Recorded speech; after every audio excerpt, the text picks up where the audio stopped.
বগুড়ার শিবগঞ্জের প্রাণকেন্দ্রে আলিয়াহাটে ২০০৫ সালে শত কোটি টাকা ব্যয়ে নির্মাণ করা হয় ২০ শয্যা বিশিষ্ট এই হাসপাতালটি।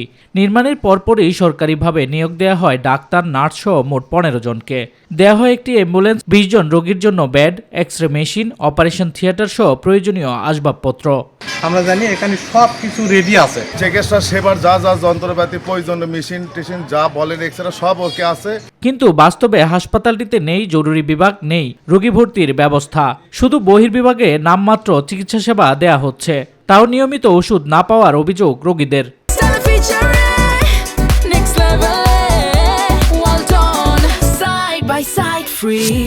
ভর্তি উগিলে না সামান্য ওষুধ পাচ্ছি, উগিয়েতে ভর্তি হলে আরো কিছু সুবিধা হলো না আমাদের।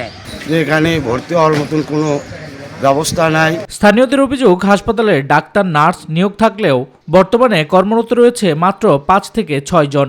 বাকিরা কিভাবে ভাতা বেতন পাচ্ছেন তা নিয়েও প্রশ্ন উঠেছে।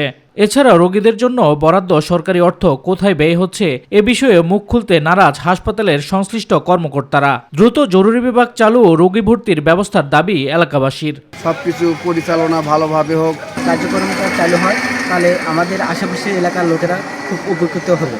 জরুরি বিভাগ ও রোগী ভর্তির ব্যবস্থা চালু করার বিষয়ে সিভিল সার্জনের সাথে কথা হয়েছে। দ্রুতই প্রয়োজনীয় ব্যবস্থা নেওয়া হবে বলছে হাসপাতাল কর্তৃপক্ষ।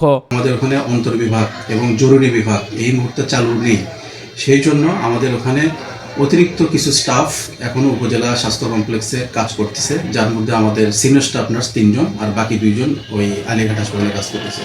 এবং আমরা সামগ্রিকভাবে এবং সিভিল সার্জনের সহায়তায় চেষ্টা করতেছি ওখানে অন্তর্বিভাগ এবং জরুরি বিভাগ অতি শীঘ্র চালু করতে।